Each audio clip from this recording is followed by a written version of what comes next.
Wait a minute, Julia and Spencer, and what's the baby's name? You're muted, you guys can unmute yourselves. His name's Alistair. Oh, Alistair, okay. Look at his hair. Yeah, he has a cowlick right on top of his head, so his hair sticks up at all I times. love it, I love it. Oh, he's so cute. All right, they are here to tell you their birth story. Take it away.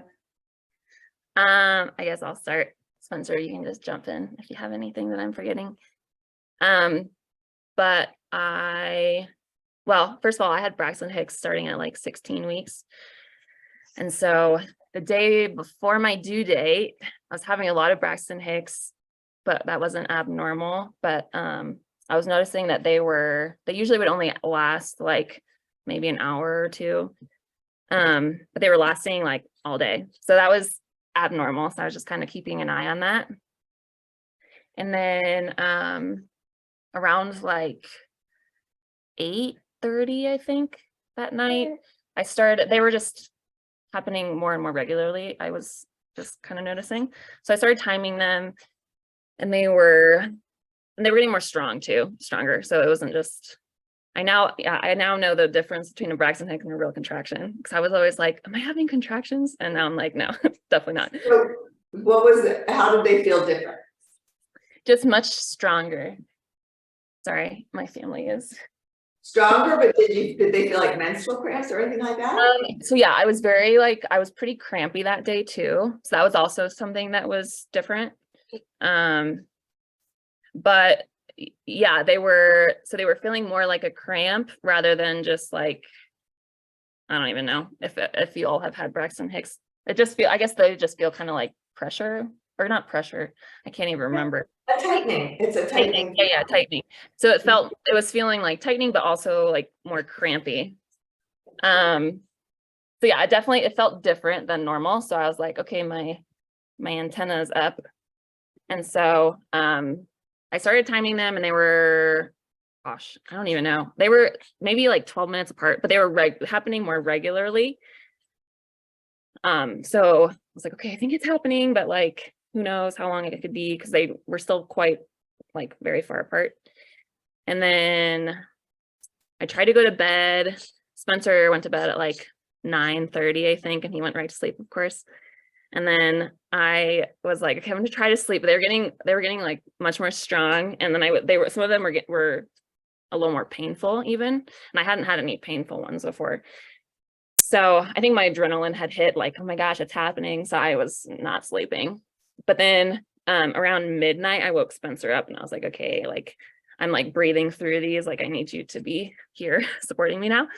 And then I was just in bed. Like, I even tried getting in the bathtub, but that actually made it worse because it was just a shallow bathtub, and I couldn't get in a comfortable position, which being in a birthing tub later was actually amazing, but it was much deeper. So yeah, because I was kind of expecting being in my bathtub at home to be nice, but it was not. So I got in the bathtub and then quickly got out, and then was just laying in bed, like kind of breathing through them. And they were getting kind of close. They were getting closer together. I can't really remember. I think they were like 7 or 6 minutes apart at that point. And then I had a strong one, and I turned over and my water broke. And then Spencer and I kind of started panicking, because I was not expecting for my water to break. So neither of us really paid attention to what to do when your water breaks. So Spencer was like on his phone, like scrolling through, trying to find notes from the class. I'm like, what to do? So that was a miss on our part. But thankfully, my mom was in town. She wasn't going to get here until after I'd had him, but we had some things happen. And so she ended up being in my house. And so I was like, Spencer, go wake my mom up. Like, she's had 8 kids. And I'm like, she'll know what to do. And so that was cool, just having her there. But I ended up calling the midwife line because I had tested positive for group B strep. And so I knew I was going to have to get antibiotics. I didn't want to get any more antibiotics that I needed, though. So we were trying to time it so that we'd kind of get the like minimum amount needed. And so of course they said to come in like right away. But sorry, he's a very squirmy little guy. Yeah. We waited about an hour, I think, after my water broke, just to kind of, I don't know. We didn't want to go in too early because that was, that's what we learned, like, don't go in too early because you just, like, I went into labor at home for as long as possible. But then my contractions got really close together and they were like every 2 minutes, lasting about 45 seconds for like 45 minutes or so. And so then I got nervous, like, oh my gosh, we're gonna have this baby in the car, like, quick, get in the car, go. So it was like kind of panicky, like jump in the car and go. And we had like a 30-minute drive. So I was kind of nervous about that, just like having contractions in a car. Like, I was just not looking forward to that. But as soon as I started driving, I think, so I learned this after, and maybe you even taught us, Liza, and I just forgot, but when your water breaks, the adrenaline can make your body start contracting. Maybe I'm handing him off to my mother, say bye. Yeah, so I think the adrenaline made my body just like start contracting a lot quicker. So as soon as we got in the car, Actually, it was the water breaking that made your contractions start. Okay. Adrenaline would slow down your contractions. Really? Oh, okay. Well, Yeah. then, as soon as I got in the car and we started driving, I had like 2 contractions the whole drive. And then I was like, shoot, we like came too soon and we're gonna, yeah, anyway. So that was kind of a bummer. It was okay, but it was a little disappointing once we got there and they checked me and I was like 4.5 centimeters dilated.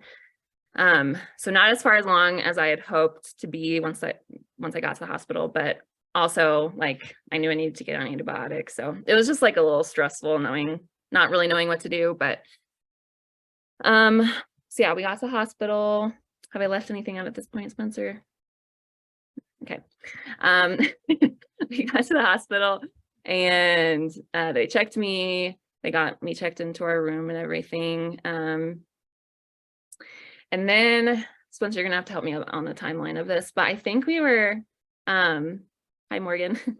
I think we were there for like 6 hours-ish.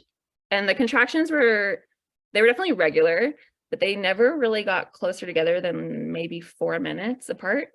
So I was getting really discouraged because I didn't think I was progressing, and they didn't want to check me for like a certain amount of hours. I think it was 4 hours or something. Because your bag of water was broken. Right. So, so they didn't check me for a while, which I was thankful for, but also I didn't know if I was progressing. And like the clue that I was supposed to be looking out for was like, they were going to get closer and closer together, and they weren't really. They were getting stronger though, like definitely pretty painful. And it was really hard finding a position that was comfortable. The bathtub thing was like really the only thing that provided any relief. Like I tried on my arms or my, what am I saying? Hands and knees? Hands and knees, thank you. I was like, I can demonstrate. I tried on my hands and knees. I tried on my like laying down. Everything was just bad. Like I couldn't find a comfortable position. So we also had a really hard time because we practiced all the like pressure points and all that you taught us to help with the pain, and Spencer just like, we couldn't find the spot to like help relieve the pressure, and it actually made it worse. And of course, the only time we could practice was during a contraction. So we tried it a couple of times and it was just horrible. Like it made it 100 times worse. So I was like, forget it. Like, just don't touch me. Like, I don't want you to try this. So that was interesting. I was expecting that to help a lot, but it's okay. So yeah, I basically was in the tub a lot. And then, I think it had been like 6 hours or so. And then they checked me. I don't remember when they checked me. Anyways, they checked me after a long time, and I was 7 centimeters. And so I was like, dang, like I still have 3 to go. Like I was so tired at that point because we'd been up all night. I was getting really discouraged. And And then it felt really short, like maybe 15 or 20 minutes. And I felt the urge to push. And I thought that it might, because we'd also learned that like you can feel a false urge to push, I guess, if you're not fully dilated. And so that's what I thought was happening because it had been so short. So I was like, thankfully the nurses were there. So they actually got me on the bed, and the midwife came in and she was like, yeah, you're ready to go.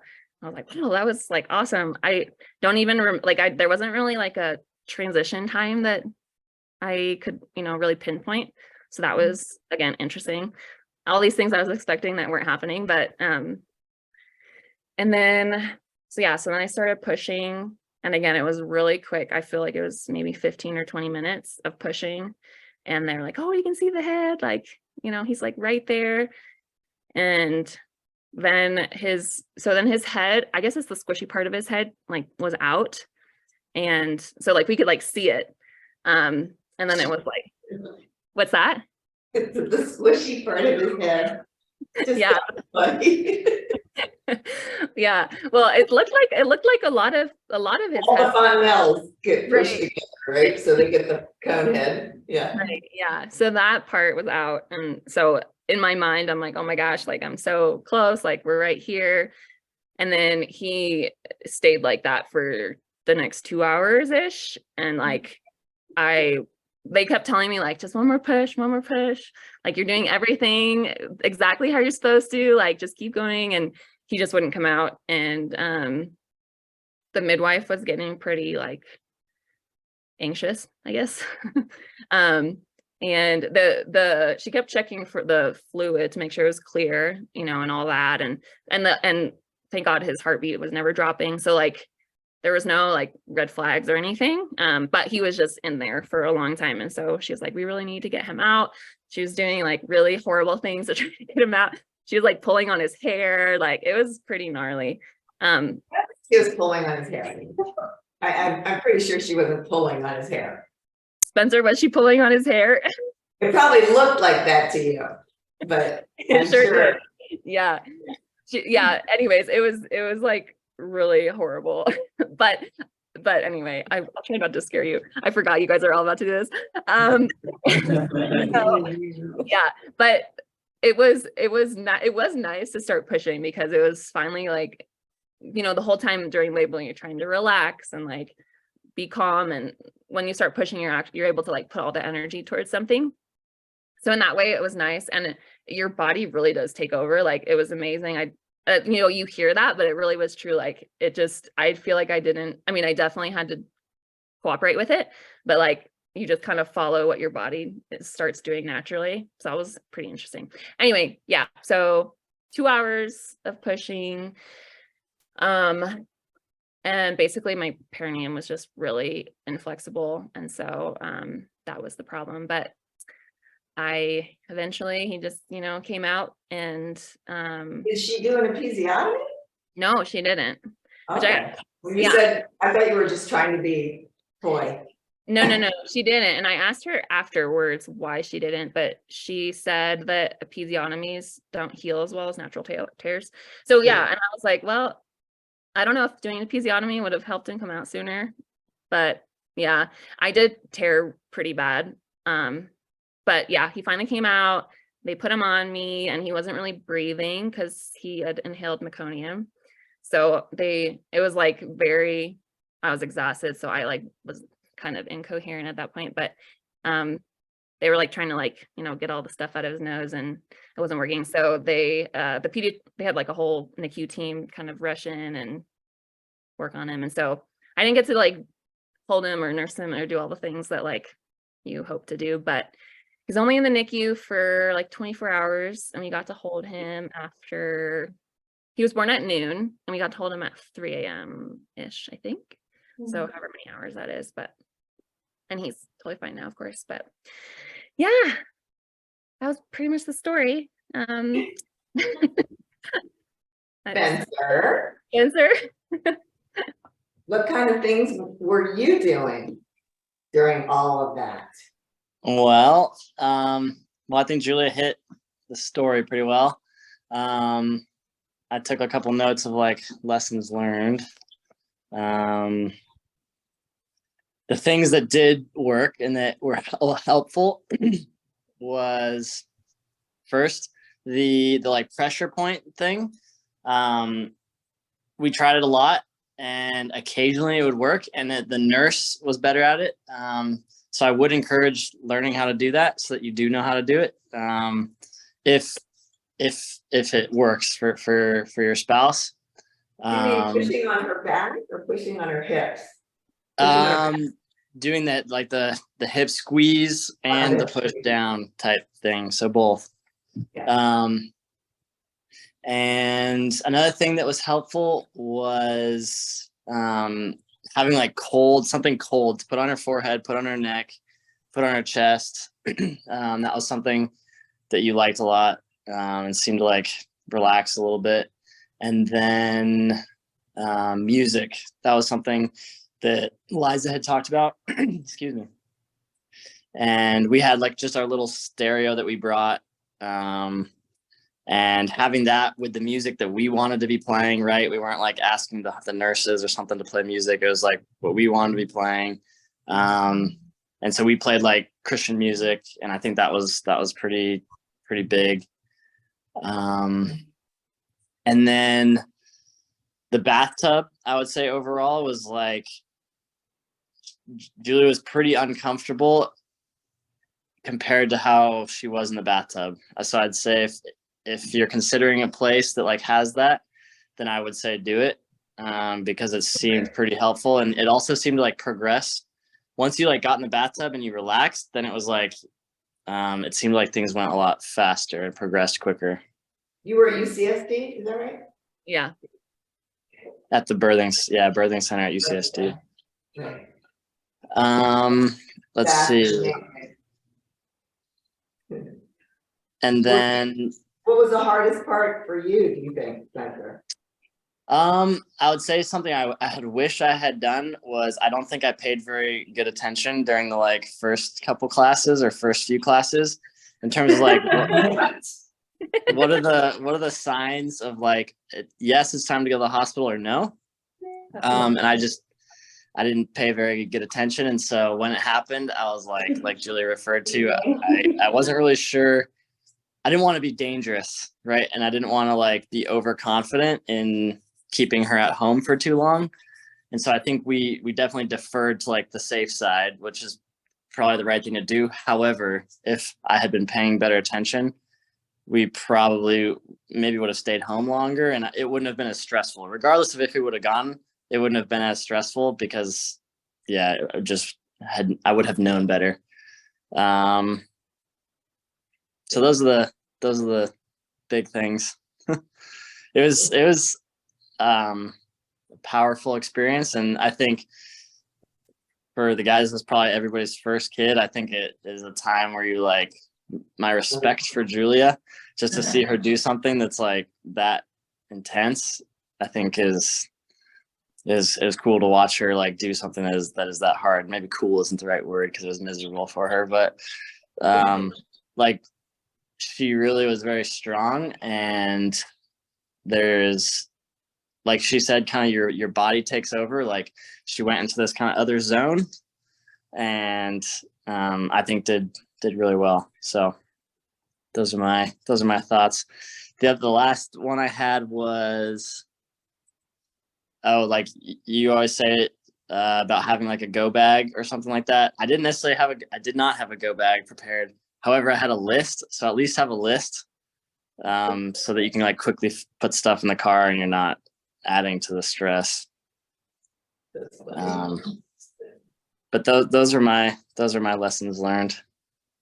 That's quite good, though it might have delayed your departure a little bit. Just a bit. Yeah, it's okay. It's good. So what was the hardest thing for you, Julia?